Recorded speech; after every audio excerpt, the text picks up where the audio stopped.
तो सबसे पहला है एसएमडी आपके पास ज़रूर होना चाहिए। 857 DW+ इस एसएमडी को ले सकते हैं, ये बहुत ही अच्छा एसएमडी है। एसएमडी के प्राइस की बात करें तो लगभग 5000 के आसपास आपको ये वाला एसएमडी आपको मिल जाता है। दूसरा है आयरन में आप T210 लीजिए, ये बहुत अच्छा आयरन है। इस आयरन के प्राइस का बात करें तो लगभग 2800-3000 में ये आयरन आपको मिल जाता है। रेट जो है वो घटता बढ़ता रहता है, 100-200 इधर उधर। 2800 या 3000 में आपको ये आयरन मिल जाता है। मैं जो यूज़ करता हूँ मैं आपको बता रहा हूँ, बाकी आप कोई भी कंपनी का ले सकते हैं। तीसरा है डीसी मशीन, इस डीसी मशीन को ले सकते हैं, ये बहुत ही अच्छा डीसी मशीन है, मैं यही यूज करता हूँ। आप कोई भी मार्केट से दूसरा भी ले सकते हैं। इसके बाद आता है बैटरी बूस्टर। अगर आपके पास डीसी मशीन है 5 एम्पेयर का तो फिर आपको बैटरी बूस्टर का कोई ज़रूरत नहीं है। अगर आपके पास डीसी मशीन है तो इस तरह से आप 2 वायर लगा लीजिए, इसी से आप बैटरी को भी बूस्ट कर सकते हैं, चाहे कीपैड का बैटरी हो चाहे एंड्रॉयड का हो, दोनों आप इसी से कर सकते हैं। तो आपको अलग से बैटरी बूस्टर लेने का ज़रूरत नहीं है। बैटरी बूस्टर का प्राइस लगभग 900-1000 का आता है, तो इतना पैसा आपको बर्बाद करने की ज़रूरत नहीं है, आपका डीसी मशीन से ही काम चल जाएगा। अगर आपको कीपैड मोबाइल का बैटरी बूस्ट करना है तो आप इतना सेट कर लीजिए। अगर आपको एंड्रॉयड मोबाइल का बैटरी बूस्ट करना है तो फिर आप इतना सेट कर लीजिए।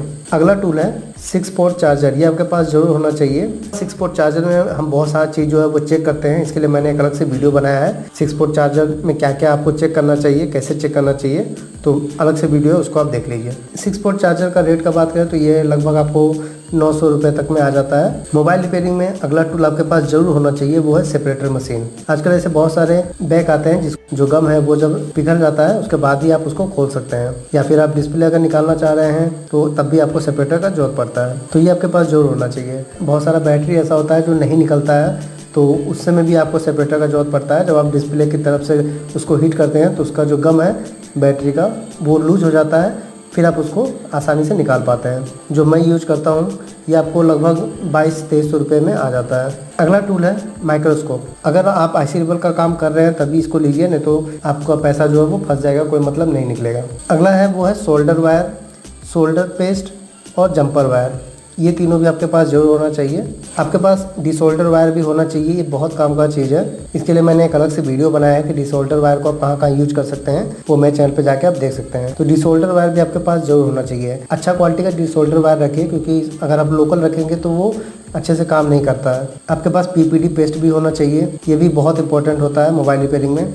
इसके अलावा आपके पास ट्यूजर जरूर होना चाहिए, तो 1-2 तरह का ट्यूजर आप अपने पास जरूर रखिए। T700, क्योंकि जब आप फोल्डर लगाते हैं तो उसका जरूरत पड़ता है। इसके अलावा आपके पास रबड़ होना चाहिए, फोल्डर को या फिर बैग ढक्कन को जब आप पैक करते हैं तो रबड़ का जरूरत पड़ता है। थिनर आपके पास होना चाहिए। ग्लू रिमूवर आप रख सकते हैं, नहीं भी रख सकते हैं। ग्लू रिमूवर 600-700 का आता है, तो ये आप रख भी सकते हैं, नहीं भी रख सकते हैं। अगर आप चाहें तो हाथ से भी ग्लू को रिमूव कर सकते हैं, और अगर आपके पास बजट है तो आप ग्लू रिमूवर रखिए, इससे काम थोड़ा आसान रहता है। इसके अलावा आपको क्लीनिंग क्लॉथ भी आपके पास होना चाहिए। जब हम टेम्पर्ड ग्लास लगाते हैं तो फिर उस समय इसका जरूरत पड़ता है। आपके पास टेबल लैंप या फिर कोई भी लाइट जो होना चाहिए ताकि आप अच्छे से जंपर वंपर कर सकें। आपके पास हीट सिंक टेप भी होना चाहिए, क्योंकि बहुत बार क्या होता है कि हमें जो कंपोनेंट निकालना है उसके आसपास के जो कंपोनेंट है उसको बचाना होता है ताकि उस पर हीट ना पड़े और वो ख़राब ना हो, तो उस समय हीट सिंक टेप जो है बहुत ज़्यादा काम आता है। कई बार हम चार्जिंग कनेक्टर निकालते हैं, उसके बगल में डिजिटल माइक होता है, तो अगर उस पर हीट पड़ जाएगा तो वो ख़राब हो जाएगा। उसके ऊपर हीट ना पड़े इसके लिए आपको हीट सिंक टेप का यूज करना पड़ता है। इसके बाद आपको डबल टेप आपके पास जरूर होना चाहिए। कई बार क्या होता है कि स्पीकर या फिर जो रिंगर है उसको बॉडी के साथ अच्छे से सटा रहे, इधर उधर हिले ना, उसके लिए आपको डबल टेप आपके पास होना चाहिए। पीसी स्टैंड आपके पास होना चाहिए ताकि आप पीसीबी को अच्छे से इसमें होल्ड करके कोई भी काम कर सके। मल्टीमीटर आपके पास जरूर होना चाहिए। रोजिन पेस्ट आप रख सकते हैं, ये फुल शॉटिंग हाफ शॉटिंग में काम आता है चेक करने के लिए।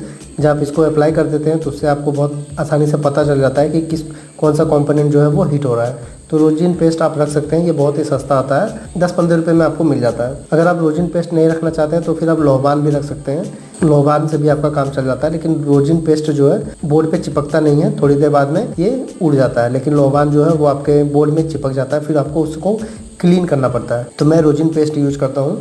इसके अलावा आपके पास ब्रश होना चाहिए क्लीन करने के लिए, कटर होना चाहिए, कुछ काटना होता है तो जंपर वायर काटना हुआ या फिर कुछ और काटना हुआ, डिसोल्डर वायर काटना हुआ, कुछ भी काटना होता है तो कटर का जरूरत आपको पड़ता है। स्क्रू ड्राइवर आपके पास होना चाहिए। एक मैट आपके पास जरूर होना चाहिए ताकि आपका टेबल ख़राब ना हो।